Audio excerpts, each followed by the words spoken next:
Il y a une personne qui est bien dans le sud de la France, on a entendu les cigales. Bonjour à tous et bienvenue donc du coup sur cette conférence sur la vitalométrie et les tempéraments. Hop, je suis en train de partager mon écran, comme ça on va pouvoir avoir... Est-ce que je peux la mettre plein écran? Oui, super.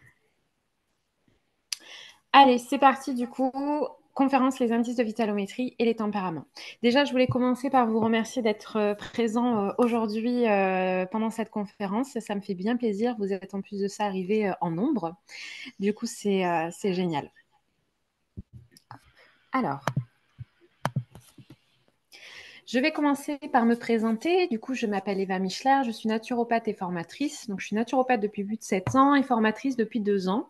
Donc, depuis 2020, je crée des espaces de transmission pour accompagner les étudiants naturopathes et les naturopathes. Et j'ai accompagné plus de 1600 personnes. De façon régulière, en fait, je propose des conférences gratuites parce que pour moi, c'est vous donner l'accessibilité à l'information. Parce que quand on est étudiant naturopathe, c'est vrai que c'est un gros budget de se reconvertir dans la naturopathie. Et ça me paraît évident de vous proposer en fait ces moments, ces accès de transmission et tout ça de façon régulière et gratuite.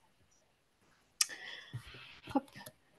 Le programme du jour. Alors, ça va être divisé en 4 parties. Donc, en premier lieu, on va avoir les indices de vitalométrie. Ensuite, on va avoir les tempéraments. On va faire... Ah, hop. Attendez, je désactive les micros. Voilà. On va faire une étude de cas de tempérament où on va étudier ensemble donc des tempéraments, voir un petit peu, essayer de trouver ensemble quel tempérament pourrait être à telle célébrité.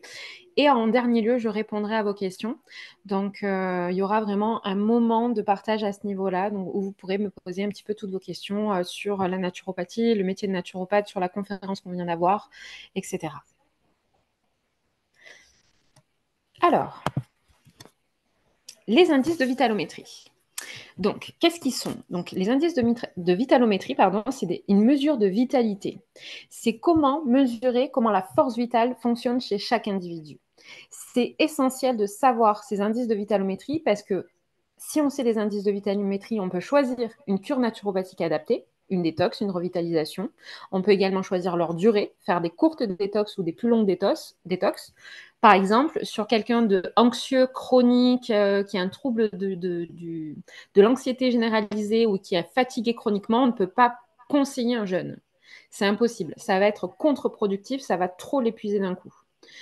Sur une personne qui, au contraire, est très sportive, qui a un très bon cadre de vie depuis plusieurs années, on peut aller vers des cures qui sont peut-être un petit peu plus longues ou un petit peu plus complexes.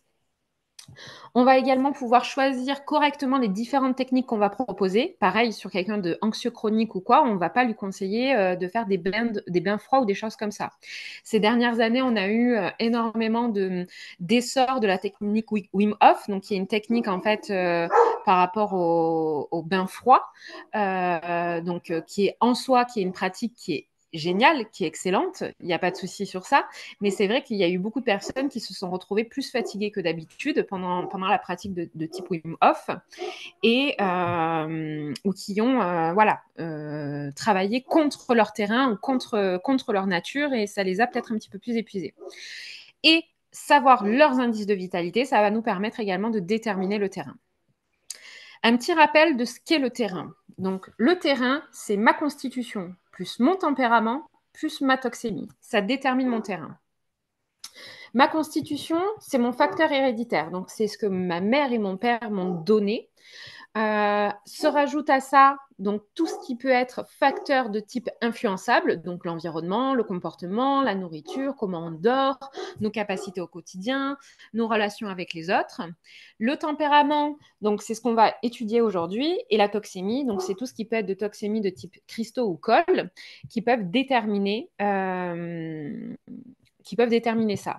Le fait de savoir les indices de vitalométrie dépendent de la constitution et du tempérament. C'est pour ça que c'est important de savoir sur le bout des doigts c'est quoi un tempérament, c'est quoi une vitalométrie, parce que si vous ne savez pas ça, vous ne pouvez pas déterminer le terrain de la personne et en fait, vous ne faites pas du travail de naturopathie. Comme on le sait, la naturopathie, c'est agir sur la cause de la problématique. La cause de la problématique, c'est toujours le terrain. Si on n'agit pas sur le terrain, on fait de la bobologie. Donc, comme le médecin, si on arrive chez le médecin qu'on dit j'ai mal à la tête, il va nous donner un médicament pour la tête. Nous, on ne veut pas faire ça. On ne veut pas donner une plante pour telle problématique. Non, on va vraiment agir là où c'est intéressant d'agir. Très souvent, je compare également le terrain à le terrain vraiment d'un potager. Dans un potager, vous avez donc, il y a énormément de facteurs qui sont importants. Vous avez déjà la base du terrain. Est-ce que le terrain est argileux, caillouteux? Est-ce qu'il est sableux? Donc ça peut être comparé à la constitution. C'est quelque chose qu'on ne choisit pas. Et après, vous allez avoir tous les autres paramètres. Est-ce qu'il y a vous avez planté telle plante qui a fait venir tel parasite, qui a pu du coup interférer sur vos plantes de tomates, qui a les limaces qui ont tout d'un coup mangé telle plante de tomate, etc. Ça peut être comparé au terrain. Et la toxémie, c'est ce qu'on peut mettre ou ajouter ou enlever justement au terrain, au potager, pour que tout ça se comporte bien. Donc, je ne sais pas si vous connaissez, mais on a ce qu'on appelle les diathèses de Ménétrier. Les diathèses de Ménétrier, c'est comment, donc de la diathèse 0 jusqu'à la diathèse 5, on développe une maladie. Les diathèses de Ménétrier, elles ont cette particularité d'être petit à petit, en fait, en cascade. Donc, au fur et à mesure qu'on avance dans notre vie, on peut avancer en diathèse, si on ne fait rien en tout cas, pour aller vers un changement au niveau de l'hygiène de vie. Donc là, je vous ai trouvé un petit tableau qui est très intéressant et qui peut vous permettre d'avoir des bonnes clés donc, dans le cadre de diathèse. Donc, la diathèse, c'est déterminer à l'instant T comment se porte notre consultant pour pouvoir mettre en place une stratégie pour le faire changer de diathèse et petit à petit aller vers une diathèse de type 1, voire 2. C'est déjà quand même pas mal, une diathèse de type 2, pour petit à petit améliorer ça. Ce qu'on peut voir, ce que je trouve intéressant dans ce tableau, c'est qu'à partir de la diathèse de type 2, on commence toujours par une cure de revitalisation, aller vers une cure de détoxification. Et ça, je trouve que c'est quelque chose qu'on ne vous apprend que trop peu en école de naturopathie. On apprend à faire 3 cures, cure de détox, cure de revitalisation, cure de stabilisation. Sauf que concrètement, en cabinet, vous allez être beaucoup plus confronté à des personnes qui sont à partir de la diathèse 2, donc des personnes qui vont avoir déjà des pathologies courantes installées, des pathologies peut-être un petit peu chroniques, même si c'est qu'une sinusite chronique de temps en temps, quelques mois de l'année, quelques semaines de l'année, ou que c'est des petits problèmes d'insomnie, des petites problématiques de ce type-là. C'est vrai que on voit que les écoles de naturopathie, je trouve, ne vous forment pas à faire d'abord une cure de réharmonisation avant de faire une cure de détoxification. Et ça, je trouve ça dommage. Surtout dans le cadre de vie auquel on est actuellement, on ne vit plus comme dans les années 80, même dans les années 90. Aujourd'hui, notre mode de vie est beaucoup exposé à des agents pathogènes, que ce soit l'ordinateur, le téléphone, le stress, surtout ce qu'on a vu ces dernières années, ces 4 dernières années avec la Covid, etc. On voit qu'on a été exposé à de nombreux stress, à de nombreuses pathologies, à de nombreuses problématiques. Et moi, je trouve ça dommage de commencer tout de suite par un aspect détox au lieu de commencer par une cure de revitalisation. C'est pour ça que pour moi, il est primordial de commencer d'abord par une cure de revitalisation, de réharmonisation, où on remet un cadre d'hygiène de vie qui soit intéressant et surtout qui soit physiologique pour l'homme, ne serait-ce que avoir un contact, de nouveau un contact avec les aspects naturels de notre vie, enfin, je veux dire la nature, refaire du grounding, de marcher pieds nus, réinstaller un petit peu de luminothérapie, d'exposition au soleil, de choses de ce type-là, c'est intéressant. Alors, on va commencer par les indices de vitalométrie. Déjà, l'activité des émonctoires est un reflet direct de notre vitalité. Si nos émonctoires fonctionnent correctement, c'est significatif que notre vitalité est forte et notre corps arrive à faire son processus naturel de détoxification. Pareil, ces dernières années, je sais que je suis un petit peu peut-être à contre-courant de ce qu'on vous a appris dans les écoles de naturopathie, mais j'assume. Ces dernières années, on a vu un énorme essor, enfin c'est même ces 10 dernières années, un énorme essor de cure détox. à faire des cures détox vraiment de façon très régulière, tout le temps, etc. Sauf qu'on oublie quelque chose, c'est que la détoxification est un élément naturel du corps. Normalement, il n'a pas besoin d'aide extérieure pour détoxifier. Le corps sait faire. Le corps a cette intelligence naturelle et il n'a pas besoin d'être poussé dans sa détox. Ce qu'il faut surtout enlever, c'est qu'est-ce qui empêche cette détox naturelle au quotidien. C'est pour ça que moi, souvent, j'ai été à contre-courant parce que je préfère 1000 fois qu'une personne mange correctement 360 jours par an, voilà, d'une façon correcte, avoir une hygiène de vie correcte et faire attention à sa gestion du stress, à son sommeil, etc., que de manger mal 300 jours par an et de faire 2 jeûnes de 1 mois par an. Je trouve ça ridicule d'être dans cette démarche-là. C'est pour ça aussi que je n'installe jamais une détox, par exemple, sur quelqu'un qui a une mauvaise hygiène de vie. J'ai eu parfois des consultants en cabinet qui sont venus me voir et qui m'ont dit je mange beaucoup de plats préparés, je mange beaucoup de McDo, de fast-food, etc. Ok, je ne vais pas installer une détox sur quelqu'un qui mange McDo. Ça ne servira à rien qu'il prenne du radis noir si à côté de ça, il n'y a pas déjà un changement significatif, ne serait-ce que dans sa sphère alimentaire. Et après, on peut voir aussi que beaucoup de personnes ont oublié ce qui était réellement une détox et ce qui était également la naturopathie de type holistique, c'est-à-dire qu'une détox doit toucher tous les plans de l'être. Donc, elle doit être autant bien physique, émotionnelle que énergétique. Donc, quand on fait une détox, on ne se concentre pas uniquement sur les compléments alimentaires, les plantes à apporter ou l'alimentation à adapter. On va se concentrer également sur tout ce qu'il y a autour de ça. Donc, l'exercice physique, les exercices respiratoires, l'hydrologie. Ça peut être également des exercices émotionnels pour aider et pour accompagner la détox, des exercices énergétiques par un contact avec des éléments naturels comme l'eau, comme la montagne, comme l'air, comme la terre, etc. Voilà, il y a une vraie démarche derrière pour moi pour accompagner une détox. Donc, l'émonctoire peau. Donc, normalement, on est fait pour avoir l'émonctoire peau qui soit chaud tout le temps. Avoir des zones froides n'est pas normal. C'est un manque de vitalité. Avoir les pieds froids, avoir les mains froides, c'est un manque de vitalité qui prouve qu'on a une mauvaise circulation sanguine. Donc, souvent, ce que j'ai pu remarquer, c'est que les zones du corps froides sont les moins habitées par notre conscience. Très souvent, les personnes qui ont des zones froides, ça commence toujours par les pieds. Et c'est en fait une zone du corps qu'on ne prend jamais soin, qu'on ne touche à peine, etc. Ce sont des zones qui sont le moins habitées par notre conscience. Quand on a des zones chaudes au niveau du corps, c'est qu'on a ces zones-là sont bien irriguées, les glandes sébacées, les glandes sudoripares fonctionnent correctement. Le test pour savoir si vous manquez de vitalité au niveau de votre peau, c'est est-ce que je transpire correctement lors d'un sauna, lors d'un hammam ou lors d'une séance de sport? Est-ce que ma peau est moite en été? Est-ce que j'ai rarement les extrémités froides? Et est-ce que je n'ai pas la peau sèche? Si vous répondez oui au maximum de ces questions, votre émonctoire cutané fonctionne parfaitement. L'axe intestinal. Donc, comme je vous le disais, parfois, on réduit l'axe intestinal qu'à l'évacuation de nos déchets alimentaires, mais il a vraiment ce sens, c'est un émonctoire qui est primaire et qui a ce processus de détoxification naturelle quotidien. Il n'a pas besoin de nous pour détoxifier, il n'a pas besoin du radis noir pour détoxifier. En plus de ça, l'intestin est fondamental dans l'équilibre nutritionnel, métabolique, immunitaire et psychologique. Nous avons autant de connexions neuronales dans notre intestin que dans notre cerveau. On sécrète autant de sérotonine dans notre intestin que dans notre cerveau. Donc, c'est pour vous dire à quel point c'est important de prendre soin de son intestin. Le test pour savoir si j'ai suffisamment de vitalité dans mon intestin, c'est est-ce que je vais aux toilettes minimum 2 fois par jour sans effort? Est-ce que mes selles sont bien moulées et ont peu d'odeur? Et est-ce que leur couleur est plutôt brun foncé? Si vous répondez oui à un maximum de questions, votre émonctoire intestinal fonctionne bien. La sphère pulmonaire. Donc, pareil, très souvent, on réduit les poumons qu'à la simple respiration, mais on oublie qu'ils ont un rôle fondamental dans l'échange gazeux au quotidien, notamment entre l'oxygène et le gaz carbonique.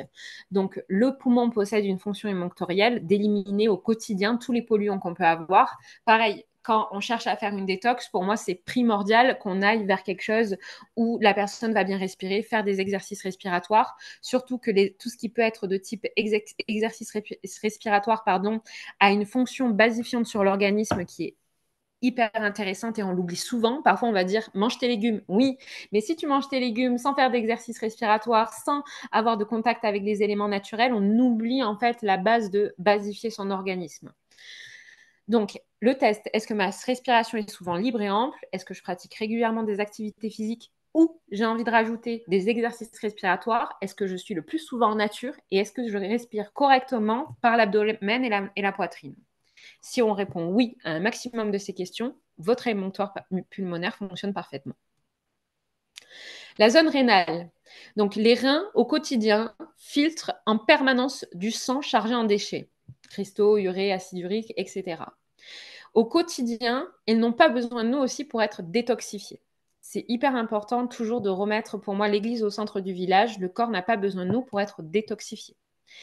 Si le test, si j'urine le matin avec des urines légèrement colorées et qui semblent plus concentrées qu'en journée, si quand je m'expose au froid, j'urine ou j'ai l'envie d'uriner, et si mon hérédité est exemple de problèmes rénaux, j'ai un émonctoire rénal qui fonctionne bien.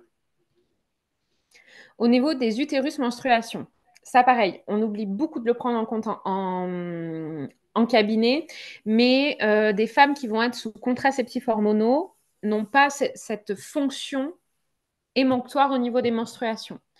Les seules menstruations qui peuvent être éliminatrices et qui peuvent être qui ont ce rôle d'émonctoire de filtrer la toxémie au quotidien sont des règles de type naturel sans contraceptif hormonal. Même si vous avez vos règles avec un contraceptif hormonal, ce n'est pas des vraies éliminations qui se passent. Ce sont des fausses règles, donc il n'y a pas d'élimination de la part de l'organisme. Donc, est-ce que mes règles sont régulières? Est-ce que j'ai un flux plutôt abondant sur 3 à 5 jours? Est-ce que j'ai pas ou peu de symptômes de SPM? Est-ce que mon flux est franc et rouge vif? Donc, si on répond à un maximum de oui, mon émonctoire utérus fonctionne parfaitement et a un signe de bonne vitalité. Ensuite, on va passer aux autres signes physiques de vitalité qui peuvent être intéressants à prendre en compte. Donc, on va avoir la libido. Ça, la libido, pareil, c'est vrai que c'est une question qui peut être un petit peu... parfois, on peut se sentir mal à l'aise de poser cette question en cabinet, de dire et votre libido, comment ça se passe? Alors que pourtant, la libido est un signe primaire de vitalité parce que avoir une bonne libido est un des principaux sens et un des principales causes concrètes de vitalité, de bonne vitalité. Il ne faut pas réduire également la libido au seul élan sexuel. Avoir de la libido, c'est également avoir des gestes tendres, des contacts chaleureux, de la joie de vivre dès le réveil, des rencontres et des rapports fréquents. Ça ne se manifeste pas que juste par cette envie sexuelle et cette pulsion sexuelle. Pour les hommes, on a le sperme également, qui est pour beaucoup de traditions une base de notre vitalité. Notamment en Asie, ils ont un rapport qui est totalement différent avec le sperme comparé à nous.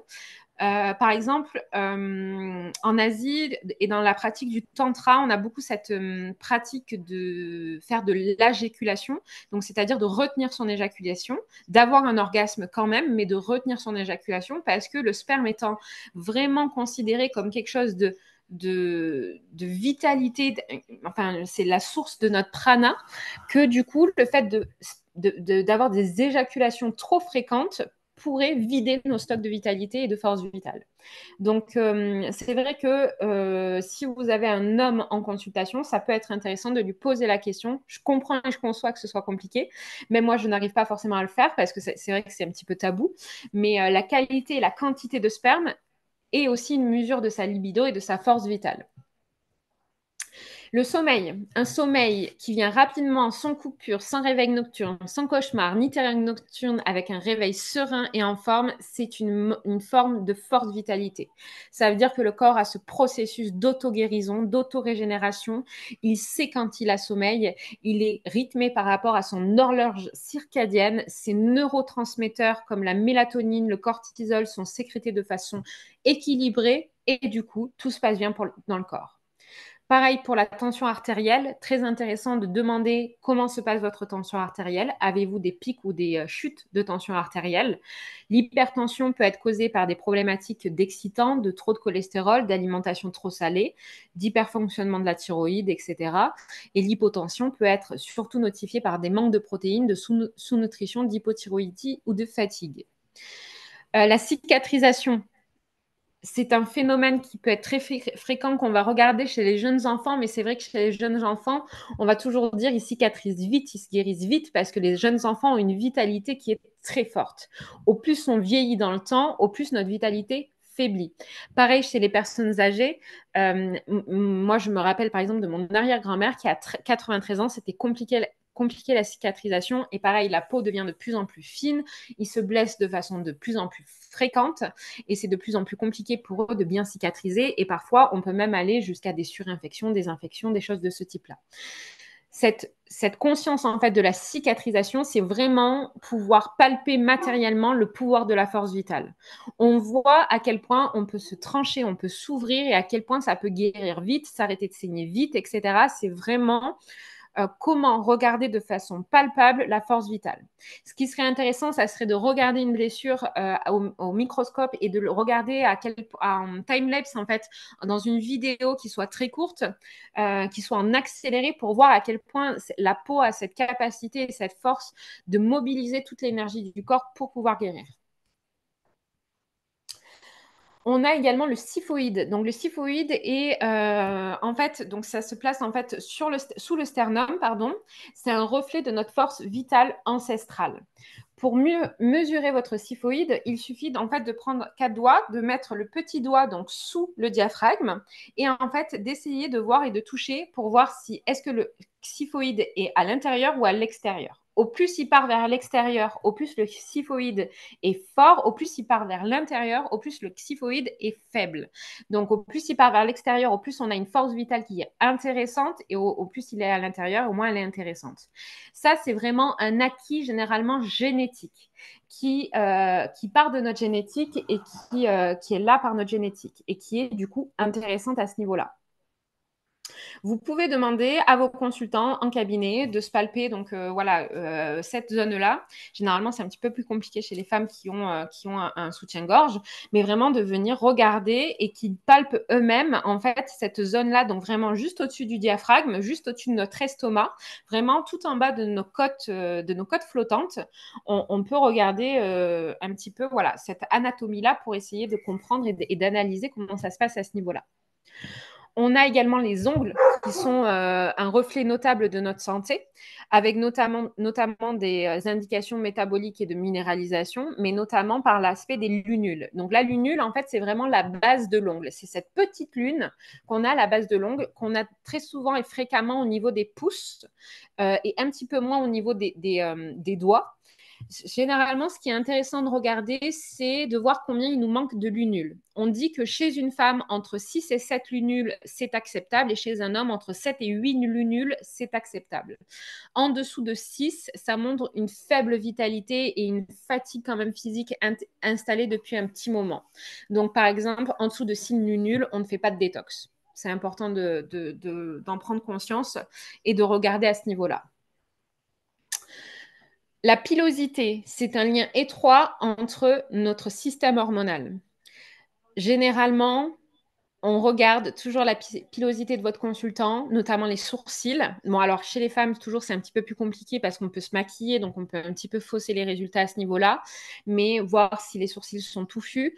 On va regarder également les cheveux. Est-ce que la personne va perdre ses cheveux? On va lui poser comme question. On va regarder un petit peu la masse et la densité, regarder un petit peu parfois si y a entre les cheveux, si on voit beaucoup le crâne ou pas, pour voir un petit peu au niveau de la densité. On peut demander également des indications. Est-ce que les cheveux poussent bien? Est-ce qu'ils ont des problèmes? Est-ce qu'ils sont ternes? Est-ce qu'ils sont cassants, etc. Pareil, c'est une forme de vitalité. Pareil pour les avant-bras ou pour le reste du corps. Généralement, un naturopathe regarde les mollets, mais au plus les mollets sont pileux, enfin au plus il y a de poils sur les mollets, au plus c'est un signe de forte vitalité. Pareil, chez une femme, ça peut toujours être un petit peu plus compliqué à décrypter parce que on s'épile, il y a peut-être, voilà, à force de s'épiler, il y a le bulbe pileux qui a été détruit, donc du coup, il y a forcément moins de poils. Mais voilà, c'est un indicateur et c'est un lien étroit avec aussi notre système hormonal. Donc, si vous avez une personne en face de vous qui a une problématique hormonale, essayez de faire un décryptage complet de sa pilosité, de voir un petit peu comment ça se passe à ce niveau-là. C'est intéressant également de regarder au niveau des surcharges graisseuses de notre visage. Donc, l'observation de surcharge graisseuse du visage peut nous indiquer également des signes de vitalité ou de la vitalité manquante. On peut regarder également au niveau des pommettes. Donc, les pommettes correspondent à la poitrine et au cœur. Les joues correspondent à la taille et aux hanches. Et sous le menton, à la surcharge pondérale basse du bas du ventre, pardon. Et j'ai oublié de mettre bas du ventre. Et les troubles ovariens. Donc ça peut être également des indicateurs de faiblesse, de force au niveau de notre organisme. Ça peut nous donner des pistes à suivre et des indications à avoir.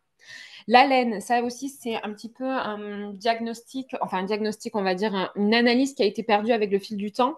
Mais avant, les vieux médecins portaient une analyse capitale à l'haleine, notamment au Moyen-Âge, quand il y avait les médecins, le matin, ils sentaient leur haleine pour voir si tout allait bien, etc. Surtout qu'une haleine saine est porteuse d'une odeur suave, neutre. C'est pas marqué par quelque chose en particulier.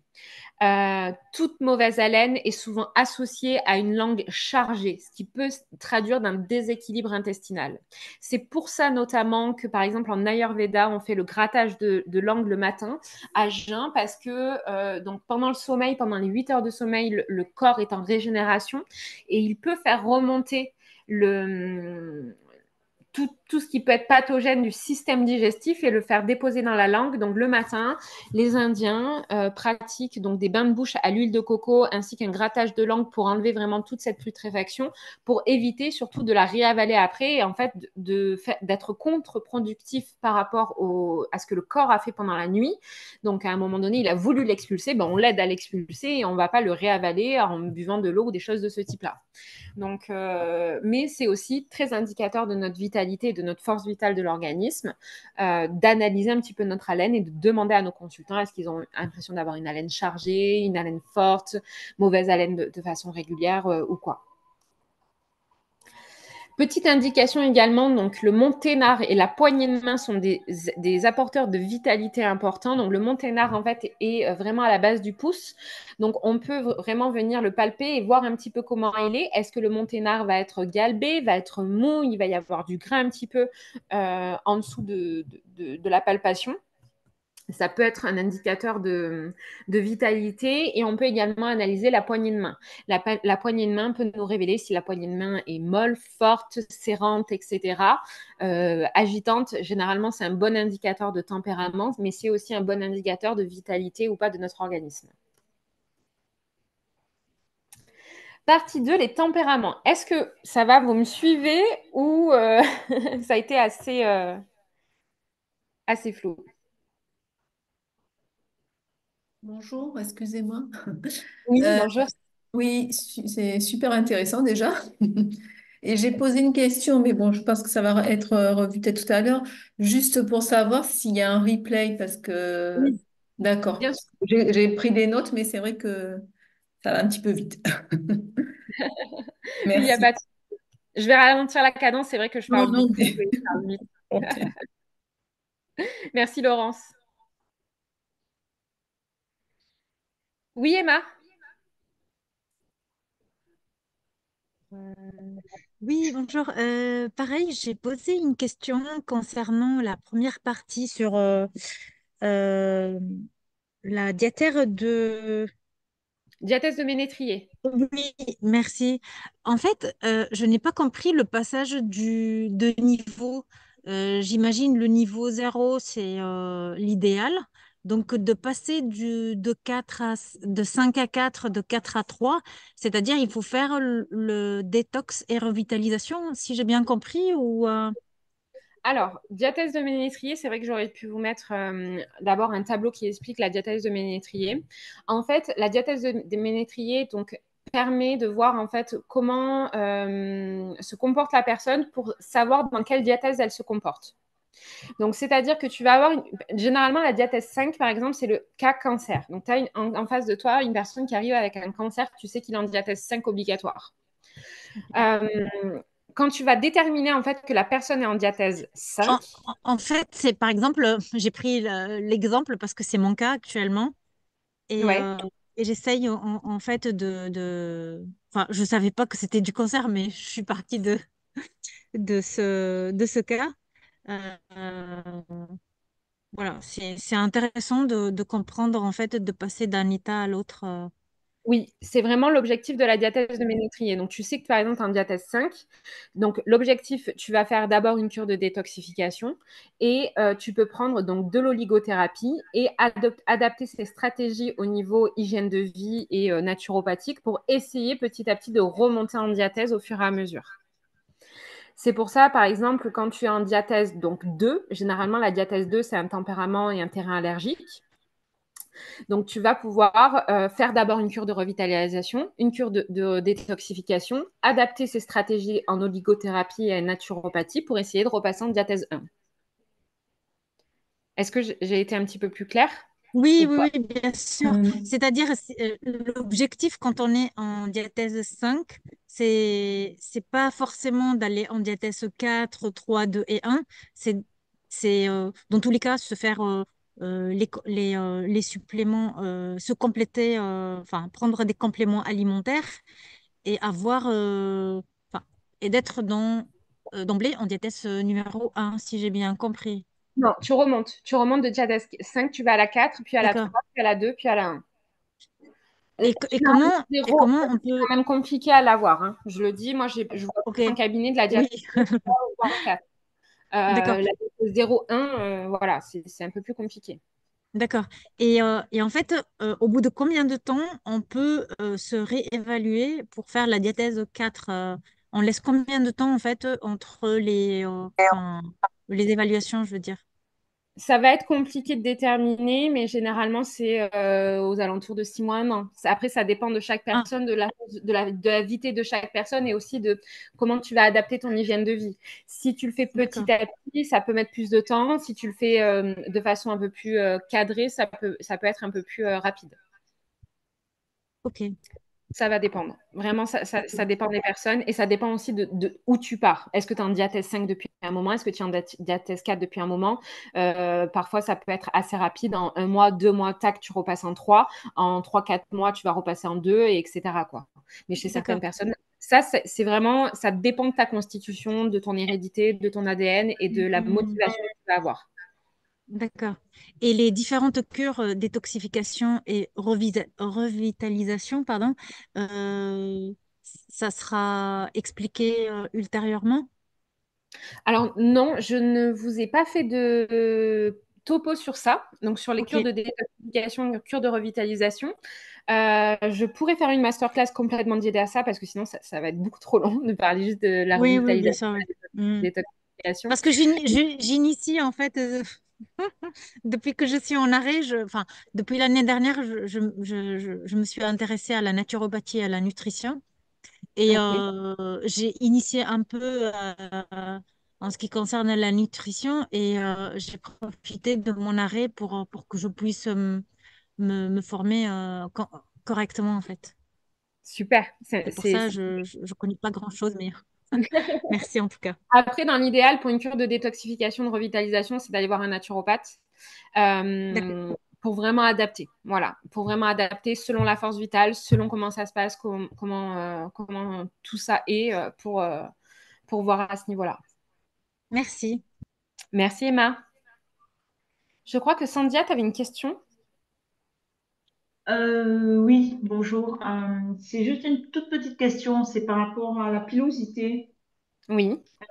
par rapport aux personnes claires qui sont pas normalement, qui sont pas fournies en fait. Donc on peut pas, je pense qu'on peut pas évaluer trop, on va voir ce côté-là. S'ils sont imberbes, c'est un marqueur de faible vitalité constitutionnelle et ancestrale, en fait. C'est un héritage génétique qui est un petit peu comment dire, c'est un héritage génétique qui est un petit peu un cadeau empoisonné parce que ça veut dire qu'ils ont une constitution plutôt faible. Généralement, Ah, les personnes qui sont à faible pilosité, quand tu regardes bien, quand tu les analyses bien, ils ont plutôt des tempéraments rétractés, nerveux, ce qui montre en fait une faible vitalité. d'accord. Ok. Donc même les personnes en fait claires, blonds ou C'est ça. d'accord, d'accord. Et par rapport à la laine. Oui. les aftes et tout ça, ça en fait partie en fait des Oui, intestins. ouais, totalement. De toute façon, moi, c'est vrai que je fais une longue analyse pardon, de toute la sphère bucco-dentaire parce que généralement, les dents, s'il y a des caries, s'il y a des problèmes dentaires de façon récurrente, c'est un signe d'acidité gastrique, c'est un signe de tout ça. S'il y a des aftes, pareil, c'est un signe d'acidité. Si il y a des problèmes X ou Y, en fait, généralement, c'est des signes, en fait, c'est un reflet hein, de notre état De- interne. de- mais on parle des intestins toujours, je veux dire. Ça C'est parle un, des reflet, intestins. c'est un reflet de tout le système digestif en globalité, même de l'estomac et de l'intestin. D'accord. Ok. D'accord. Voilà, c'est tout. Merci. Merci, Sandia. On a Candy qui nous pose la question pour les règles, une personne en préménopause sera impactée sur sa vitalité. Totalement. C'est pour ça que généralement la préménopause et la ménopause, c'est des moments de vie qui sont intéressants d'accompagner par un naturopathe parce que le corps perd un émonctoire. Donc, du coup, comme le corps perd un émonctoire, c'est le moment où, en fait, généralement, les cristaux qui mensuellement sont éliminés par les menstruations, par les règles, tout d'un coup, sont plus éliminés. C'est là où on va avoir des problèmes d'arthrose, d'arthrite, d'acidification de l'organisme, de prise de poids de perte de cheveux, de moins bonne qualité de cheveux, de problématiques d'humeur, etc. Donc oui, généralement, la préménopause, ménopause, c'est toujours un moment un petit peu fragile. On a Caroline qui dit souvent, petit, on est D1 et D2 et c'est aussi une forme de constitution. Totalement. Petit, généralement, on est souvent D1, D2. Il y aura bien sûr un replay, hein, ne vous inquiétez pas. Bonjour, je propose toujours une reminéralisation et hygiène de vie avant détox. Totalement. Moi, je suis mais tellement partisane pour ça. Voilà, je pense qu'on a répondu à peu près à toutes les questions. Est-ce que c'est OK pour vous pour qu'on passe à la partie 2?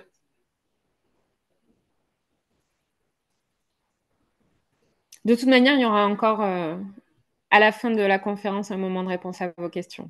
Ne vous inquiétez pas. Alors, les tempéraments. Alors, pareil, comme la vitalité, je voulais exposer ma façon de voir les tempéraments aujourd'hui. Donc, c'était pour moi voilà, assez important de vous parler un petit peu de ma façon de voir les choses à ce niveau-là. Donc, les tempéraments. On a 4 tempéraments, donc lymphatique, sanguin, bilieux, nerveux, avec une dominance généralement de 1 ou 2 tempéraments. Mais on a tous en nous ces 4 tempéraments.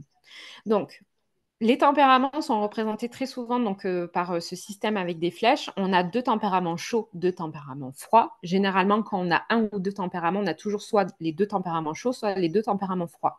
C'est très rare, ou moi, je n'ai jamais vu en tout cas, mais certains naturopathes disent que c'est possible d'avoir un tempérament chaud, un tempérament froid. Mais généralement, on est soit bilieux sanguin, soit nerveux lymphatique. Concrètement, comment ça se passe donc au niveau physique? Donc le lymphatique, généralement, il est d'une corpulence plutôt ronde avec une corpulence qui peut être excessive. Le sanguin va plutôt être le fin. Il va être le fin, mais pas le maigre. Le nerveux va être le maigre. Et le bilieux, lui, sera vraiment le élancé avec des muscles le plus sportif, etc. En psychologie, le lymphatique est généralement le calme. À l'opposé, on a le sanguin qui est le bon vivant. Entre les deux, on a le nerveux et le bilieux. Le bilieux, c'est celui qui va être stratégique, réfléchi. Très souvent, les bilieux, ils sont aussi d'un tempérament plutôt scientifique, posé, travailleur. C'est ceux qui sont très cadrés. Alors que le nerveux, lui, va plutôt être dans l'émotionnel, sensible, intuitif, méticuleux. Il aime pas vraiment la nouveauté. Il y a marqué aime la nouveauté, mais non, il n'aime pas vraiment la nouveauté, le mouvement. Il est plutôt celui qui va être sédentaire, pas trop nomade, comparé par exemple au sanguin, lui qui va adorer voyager, partir dans tous les sens, etc. Au niveau des qualités, donc le lymphatique, il est doux, il est patient, il est souple. Le sanguin va être très enthousiaste, très généreux, très charmeur. Il aime les beaux discours, il a une belle élocution, il parle bien, etc. Le bilieux va avoir de l'énergie, de la discipline. Et le nerveux va être sensible, empathique. Il va avoir une finesse d'esprit. Au niveau des défaut. Donc, le lymphatique est plutôt indifférent. On peut le dire froid. Généralement, quand on rencontre un lymphatique, on se dit, oulala, il est froid. Alors que pas du tout, mais il est froid. Le sanguin, il est colérique, il est dans la vantardise, il est un petit peu souvent dans le scandale, etc. Le bilieux va être plus dans l'impulsivité. Généralement, le bilieux, c'est ce qu'on appelle le faux calme. On a l'impression qu'il est calme, etc. Mais tout d'un coup, ça part en cacahuète et on ne sait pas trop. Et le nerveux, c'est le anxieux par nature, le très stressé par nature. Au niveau des pathologies, c'est ça surtout qui nous intéresse parce que quand on sait en fait du coup déterminer un tempérament, on sait du coup les pathologies qui peuvent être associées, donc du coup adapter une hygiène de vie correcte derrière. Donc, chez un lymphatique, généralement, tout ce qui va être de type circulatoire est pathologique chez lui. Donc, système sanguin, système lymphatique, tout ce qui peut être obésité, diabète, hypothyroïdie, gastrite, ulcère digestif, constipation. Donc, en sachant comment fonctionne le lymphatique, généralement, le lymphatique, donc chez moi, quand je le vois en cabinet, j'essaye toujours de le pousser à faire du sport parce que généralement, le lymphatique, il aime pas trop. Le lymphatique, il aime plus l'art créatif, la peinture, le dessin, etc. Il est plus vraiment dans cette dynamique-là. Il est un peu rêveur. Donc, du coup, généralement, moi, je le pousse à faire un petit peu de sport. Généralement, je vais plutôt quand même le pousser à faire des sports doux comme le yoga ou le pilate que de plutôt aller le mettre en rugby ou en foot ou des choses comme ça où il y a beaucoup de contact, il y a beaucoup de force, il y a beaucoup de choses de ce type-là ou la boxe, des choses comme ça. On va plutôt aller quand même vers des choses douces, mais c'est important que le lymphatique fasse du sport parce qu'il peut être un petit peu feignant sur les bords. On va avoir le sanguin, donc le sanguin qui généralement fait beaucoup des choses qui sont un peu violentes en termes de maladies. Donc ça va être des varices, de l'artérosclérose, hémorroïdes, infarctus, gouttes, autre surcharge, AVC, des choses de ce type-là. Donc on va plutôt être dans une forme au niveau de l'hygiène de vie. On va réduire tout ce qui peut être protéines animales. On va plutôt aller vers une alimentation végétarienne. Enfin, semi-végétarienne, hein, le but n'est pas d'enlever la protéine animale ou en tout cas, quand j'indique des conseils d'hygiène de vie, c'est toujours en demi-mesure. Il faut bien sûr voir parce que vous pouvez rencontrer deux sanguins, ils seront aussi différents par rapport à leur environnement, selon aussi les métiers qu'ils ont exercés, etc. Moi, je connais deux sanguins dans ma vie. Dans ma famille, j'ai un sanguin qui a été agriculteur toute sa vie, donc qui s'est énormément dépensé et du coup qui a pas trop eu de pathologie de ce type-là parce qu'il a mené une bonne hygiène de vie et un sanguin qui a été en bureau toute sa vie et qui a eu une moins bonne hygiène de vie, donc du coup qui a pu développer des problématiques de ce type-là. Donc du coup, voilà, c'est pour ça que c'est toujours en demi-mesure. Les conseils que je peux donner, c'est toujours par rapport au sanguin que vous avez en face de vous. Donc le sanguin, voilà, on va essayer de le limiter, en tout cas dans ses excès. Pas trop d'alcool, pas trop de café, pas trop de mauvaise alimentation, pas trop de choses de ce type-là. On va plutôt vers des choses qui sont raisonnées. On va avoir donc le bilieux qui, lui, généralement, c'est dans le digestif que ça ne va pas, avec également des problèmes respiratoires, rhumatisme, etc. Donc, le bilieux, lui, a une très bonne capacité sportive. Généralement, c'est une personne qui, d'instinct, va faire du sport. Lui, comme le digestif n'est pas son fort, généralement, il va plus avoir de problématiques au niveau alimentation. Donc, il va falloir l'aider à se réguler à ce niveau-là. Ça peut être aussi des personnes qui vont avoir plus de troubles de type TCA. Donc, pareil, à aider, à aiguiller à ce niveau-là. Mais en tout cas, on va aller bouillotte chaude sur le foie de façon régulière. On va aller vers des exercices respiratoires. On va aller vers un petit peu tout ça. Et puis le nerveux qui, lui, est complètement dans l'émotion, complètement dans l'insomnie, l'irritabilité, l'instabilité émotionnelle. On va le calmer, on va éviter tout ce qui peut être jeûne intermittent, on va éviter les jeûnes, on va éviter les détox qui sont trop lourdes et trop compliquées à suivre parce que surtout que le tempérament nerveux a une tendance à se déminéraliser, donc à puiser énormément dans ses réserves de minéraux. Donc on va plutôt aller même vers des boissons riches en électrolytes comme l'eau de coco, on va plutôt aller vers des graines germées, on va plutôt aller vers des exercices de gestion du stress, de la respiration, du sport qui soit défouloir également, mais qui pas trop, parce que le nerveux est aussi quand même assez dans sa grotte et dans son monde et a du mal avec le contact sociable, comme le lymphatique. Donc voilà, on va essayer de trier à ce niveau-là. Donc concrètement, voilà mes petits conseils. Donc pour le sanguin, dominance plutôt végétarienne, on réduit les protéines animales et pas de grignotage. On va plutôt vers des sports intenses, mais généralement le sanguin, il en fait des sports intenses. On a des huiles essentielles de romarin ou de pin qui peuvent contrecarrer ces problématiques sanguines et son tempérament. Et on va plutôt aller vers une hydrologie de type eau froide. Pour le bilieux, on va plutôt aller vers une alimentation riche en protéines et en cru. On va faire beaucoup de sport. Il y a la menthe poivrée et le citron. Et on va recharger avec la chaleur et on va détendre avec le froid. Le nerveux, donc comme je vous disais, il faut faire attention. Il faut aller vers une alimentation qui soit riche en nutriments. On va vers un sport doux et modéré, petit grain bigarade et l'eau chaude. Et le lymphatique, on contrôle un petit peu son alimentation, mais sans privation. On limite le gras et le sucre, qui généralement, il est très friand. On fait des petites sessions régulières de sport doux. On va vers l'épinette noire et on va une alternance d'eau chaude et d'eau froide. Très souvent, on a des signes morphopsychologiques qui peuvent nous donner des indications sur un tempérament. Donc, généralement, le nerveux et le bilieux, qui sont donc à tendance sèche, sont des personnes qui ne vont pas avoir beaucoup de gras au niveau du visage, alors que le lymphatique et le sanguin sont plutôt à tendance humide, donc peuvent avoir ces petites tendances d'avoir un petit peu un double menton, des joues un petit peu plus présentes, etc. Quand on regarde donc un visage, on essaye de faire attention à son physique. Pareil, un bilieux ou un nerveux, par exemple, au niveau physique, on va plus régulièrement voir leurs os, notamment si on regarde un petit peu les clavicules ou le haut du torse, on peut voir un petit peu les côtes, etc. Même au niveau du ventre, on va voir les côtes, les hanches, etc. On va plus voir, ils vont plus être marqués, ils vont plus être sèches, ils vont moins avoir de gras sous la peau. Alors que le sanguin et le lymphatique vont être un petit peu plus gras, entre guillemets. Généralement, hop, je voulais vous montrer ça. Le lymphatique est une personne plutôt de petite taille. Le nerveux est plus grand que le lymphatique. Le sanguin est plus grand généralement que le bilieux. Mais bon, ça, c'est vraiment assez accessoire. Mais ce que je trouve intéressant, en fait, dans cette exposition, c'est qu'on peut voir un petit peu plus comment ça se passe au niveau physique, surtout au niveau des épaules. Voilà, le lymphatique, on voit que au niveau corporel, le gras va plutôt être ciblé en bas du corps. Le nerveux a vraiment cet équilibre entre le haut et le bas du corps. Le sanguin va être beaucoup plus carré au niveau des épaules, va avoir vraiment au niveau des trapèzes, les trapèzes beaucoup plus marqués, le torse, les pectoraux beaucoup plus marqués. Pareil, au niveau des bras, c'est beaucoup plus marqué. On voit, on arrive à voir un peu tous les muscles, en tout cas. Le bilieux, lui, va être plutôt avec le bas du corps. Il est un petit peu plus mou que le sanguin. Enfin, voilà, on arrive à avoir un petit peu des représentations au niveau physique.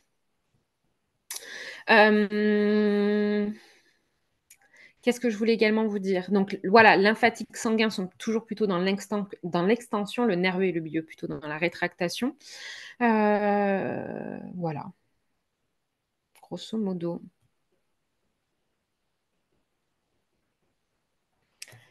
Et on va passer aux études de cas. Est-ce que vous avez des questions?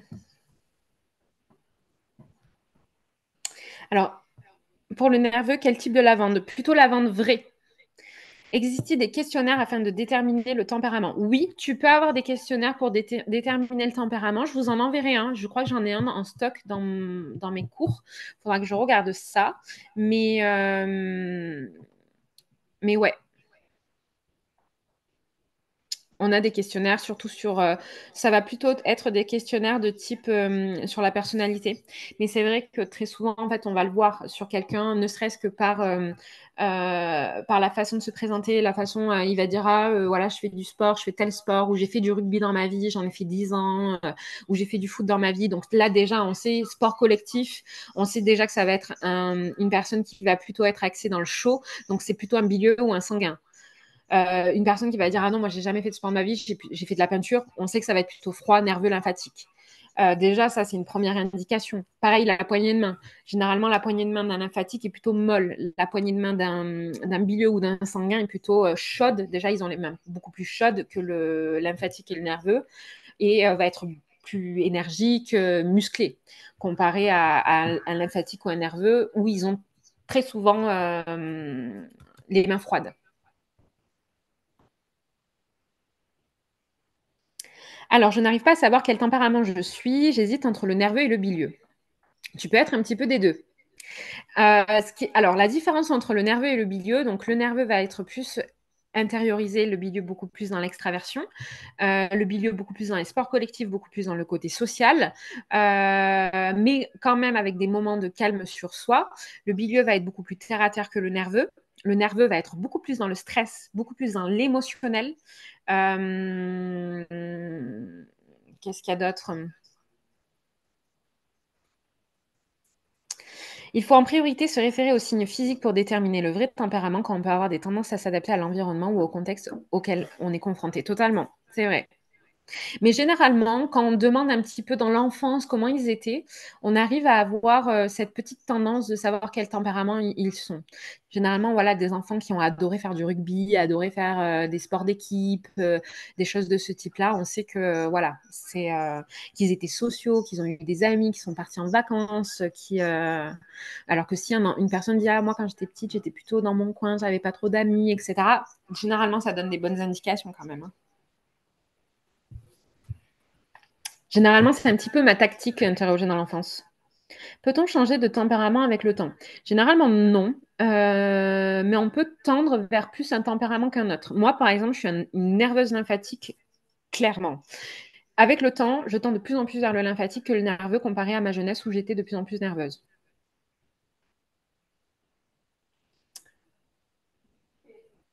Mais généralement, c'est rare de changer de tempérament. J'ai rarement vu ça. On a toujours quand même cette constitution de base. Peut-on avoir 3 tempéraments, nerveux, lymphatique et sanguin? Non, ça, je ne l'ai jamais vu. Pour moi, il y a vraiment toujours une tendance. Moi, quand je regarde quelqu'un, que j'analyse quelqu'un, etc., je vois toujours une tendance, un tempérament, et peut-être un deuxième tempérament que je pourrais me dire, ah, il aurait quelques critères de ça. Après, il faut bien se mettre en compte que même si vous n'avez pas tous les critères d'un tempérament, ça ne veut pas dire que vous ne l'êtes pas. Il y a des lymphatiques qui vont être très, très, très, très maigres. Il y a des sanguins qui vont être très, très, très maigres. Ou voilà, je veux dire, c'est pas dit que.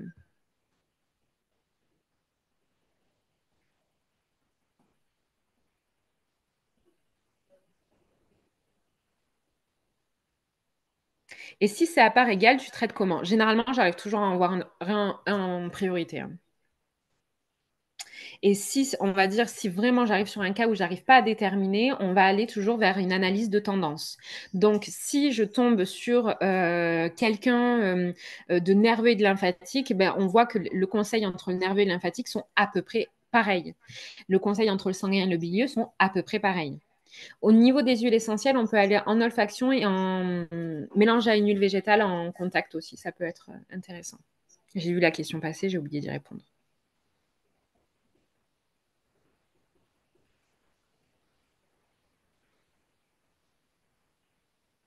Moi, par exemple, de tempérament plutôt nerveux lymphatique, voilà, je sais que bon, j'ai une plus grosse tendance à être dans le lymphatique que dans le nerveux, mais j'ai réussi quand même à aller contre mon tempérament lymphatique parce qu'aujourd'hui, je suis en prise de parole devant des gens.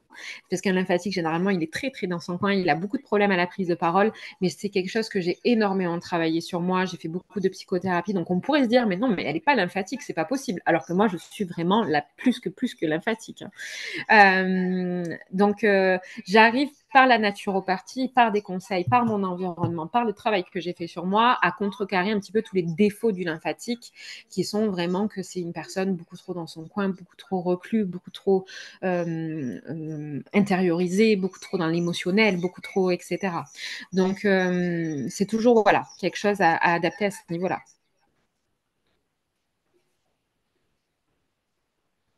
Alors, j'adore le sport et l'alimentation sans viande. Je dois creuser alors ou sanguin? Oui, ça serait plutôt sanguin. Sanguin, généralement, les sportifs sont sanguins ou bilieux. Un des deux. Est-ce que après tu as plus de problématiques, par exemple, au niveau du système circulatoire ou du système digestif?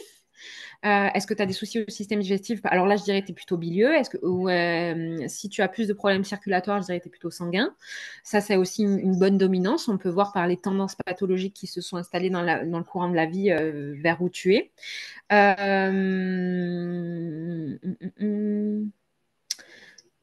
Pourtant, j'hésite entre bilieux et nerveux. Alors, pour moi, si tu aimes le sport, je dirais que tu es bilieux plutôt que nerveux. Mais ça ne veut pas dire que tu n'as pas de stress, comparé au nerveux qui a du stress. Enfin, je veux dire, voilà, c'est toujours un peu dans ce sens-là. Est-ce qu'on passe aux études de cas?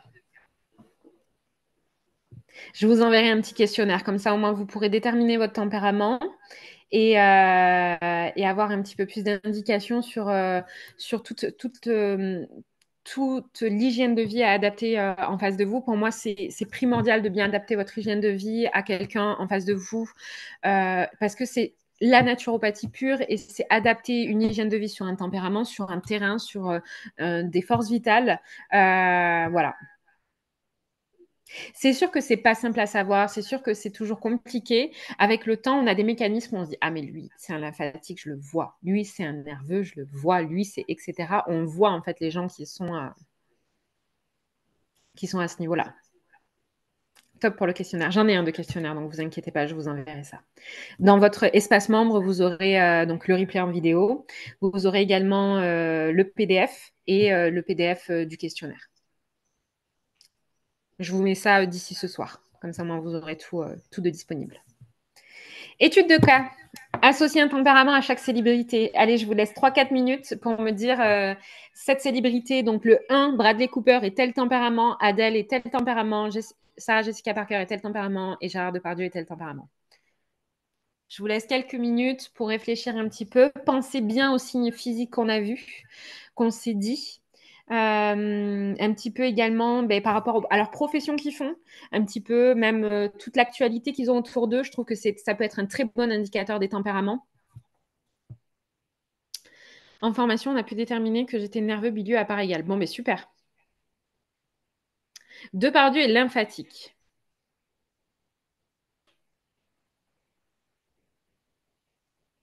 Gérard, lymphatique sanguin.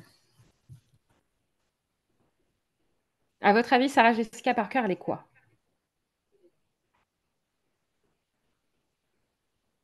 Nerveuse. Adèle, à votre avis?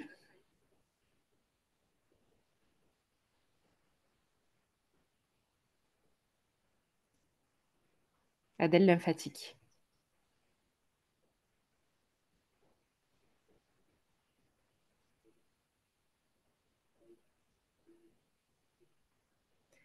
Et Bradley Cooper?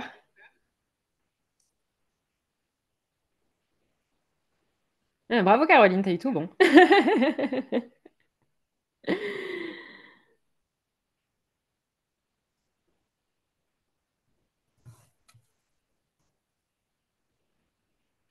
Allez, je vous révèle le résultat. Bradley Cooper, bilieux. On le voit clairement quand on regarde torse nu. Je sais que c'est quand Bradley Cooper il est torse nu, on voit qu'il est musclé, qu'il a il est dessiné. Ça se voit. Pareil au niveau de la forme du visage. On voit que le visage est un petit peu plus fin par la base et que le front est quand même bien marqué et bien présent. Bravo Amandine. Il est plutôt carré, pareil au niveau des rôles qu'il peut jouer même au cinéma ou quand on le regarde en conférence, en conférence de presse, en interview, on voit qu'il est posé, qu'il est réfléchi, il y a un cadre, il est coordonné, il y a une discipline. On voit qu'il y a quelque chose quand même au fond de lui. Adèle est une lymphatique pure. Adèle, elle est toute douce, elle est très très dans l'émotionnel, pas dans le stress, elle est dans l'émotionnel pur. Elle est posée, on voit qu'elle est très même quand elle parle tout doucement, tout est bien, c'est un peu mou même parfois à certains moments donnés. On peut voir que même si elle a perdu du poids, elle a toujours quand même des bonnes joues, enfin des bonnes joues. Comme comparé à Sarah Jessica Parker qui a des pommettes qui sont bien tranchantes et bien posées, Adèle, on voit qu'elle a, bon là elle est maquillée donc forcément c'est suggéré, mais on voit qu'elle a des joues qui sont droites en fait, qui n'ont pas de délimitation de choses de ce type-là. Voilà, elle a vraiment ce profil lymphatique, elle n'est pas dans le scandale, elle n'a jamais de scandale, elle est toujours dans un cocon protégé, on voit pas, on a très peu de photos de paparazzi d'Adèle ou de choses comme ça, elle est toujours, elle choisit très scrupuleusement ses interviews, elle est très dans l'émotionnel, très tout ça. Sarah Jessica Parker, à l'opposé, est très nerveuse. On le voit ne serait-ce que par sa carrure. Elle est très maigre, très marquée, même au niveau des rides. Concrètement, elle est très marquée au niveau même naso, autour de la bouche. Ça se voit. Elle fait énormément de sport. Ça se voit. Elle est très marquée. Elle a un tempérament un peu de feu, toujours à 100 à l'heure. Elle marche vite et tout en talons, etc.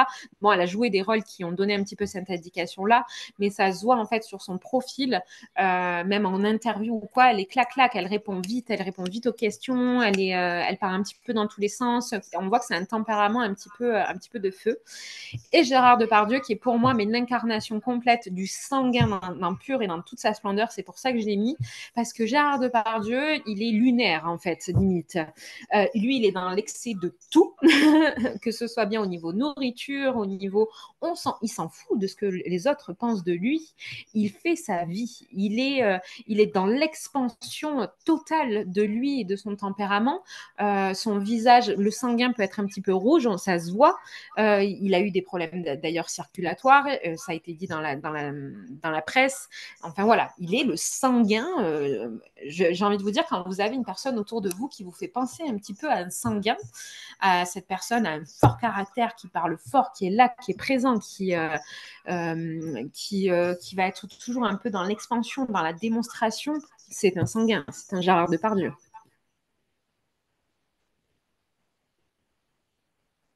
Voilà pour cette petite étude de cas. Et puis, on va passer aux questions, même si j'ai fait des petites pauses pendant la conférence pour répondre un petit peu à toutes vos interrogations.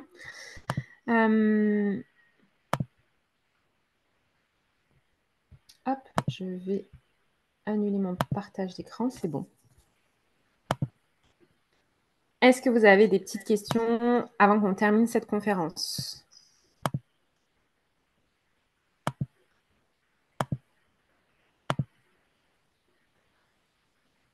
En tout cas, j'espère que ça vous a plu.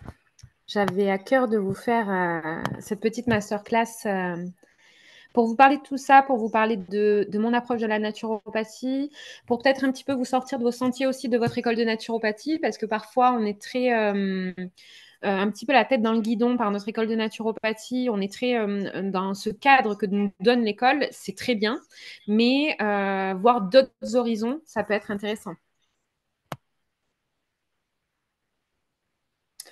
Merci beaucoup, ça me conforte sur mes connaissances. Super, Caroline. J'ai retrouvé dans tes stages les mêmes documents que dans ma formation. Ah ben super, la toile. Super intéressant et remise à niveau pour moi, jeune naturopathe. Merci Laurence. J'ai adoré, merci pour cette belle conférence. Ça fait l'eau avec le livre que je lis. Qu'est-ce que tu lis, Amandine ? Vous avez le livre, moi j'aime beaucoup le livre de Dominique Léoz-Zakoval, 4 clés pour notre santé, qui parle des 4 tempéraments. Il y a les livres aussi des éditions Amiris, Les tempéraments, je ne saurais plus le nom de l'auteur, qui est très intéressant. On a le guide personnel des bilans de santé de Daniel Kieffer, qui est très bien aussi. Je vous les mettrai en info.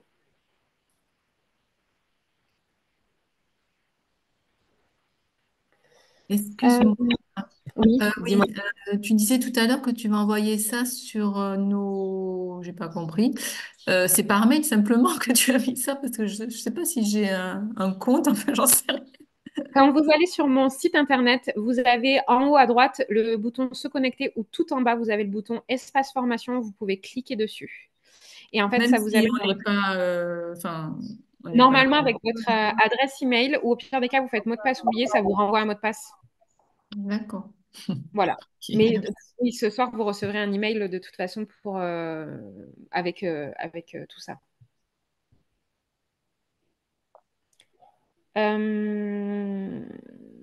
Quelle école avez-vous fait? J'ai fait le collège de naturopathie rénové André Lafont. Donc, je l'ai fait de 2013 à 2017. Et depuis 2020, je suis formatrice en centre de formation. Donc, si vous avez besoin d'infos sur mon centre de formation, vous pouvez me contacter en privé. C'est avec grand plaisir. Le guide terre vivante de la naturopathie du docteur Daniel Karoff. Ah, super. Je ne l'ai pas lu, ce livre, mais j'en ai eu d'excellents retours.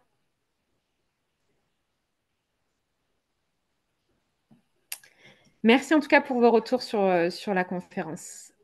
J'ai lu aussi celui de Audrey Carcelade. Ouais, il est super, celui d'Audrey, j'aime bien l'avoir.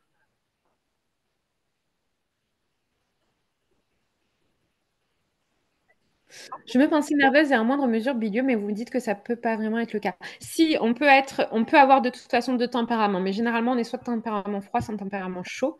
Mais nerveux bilieux, totalement, on peut l'être, hein. Il n'y a pas de souci à ce niveau-là. Mais c'est vrai que généralement, on a plutôt un tempérament chaud ou un tempérament froid vraiment en dominance. Enfin, on en a toujours un en dominance, mais on peut en déterminer deux si on a un petit peu du mal à se placer entre deux.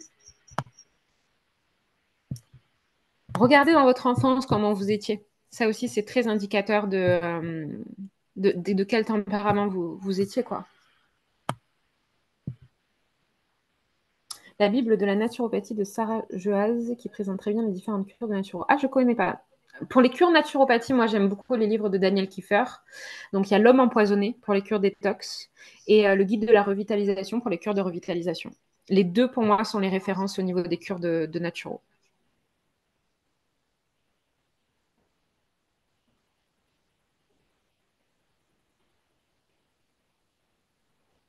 Voilà. Je pense qu'on a fait le tour. En tout cas, après, si vous avez des questions, vous n'hésitez pas. Moi, je suis disponible pour répondre à vos interrogations. Vous m'envoyez un petit message, soit par email, soit sur les réseaux sociaux. J'essaye de vous répondre le plus vite possible. Et voilà. Si vous n'avez pas d'autres questions, on va pouvoir clore cette masterclass ici. En tout cas, merci de votre présence. C'était un moment très agréable avec vous. Et voilà, je vous souhaite un bon dimanche au soleil, j'espère pour vous. Nous, on a du soleil dans le sud, en tout cas.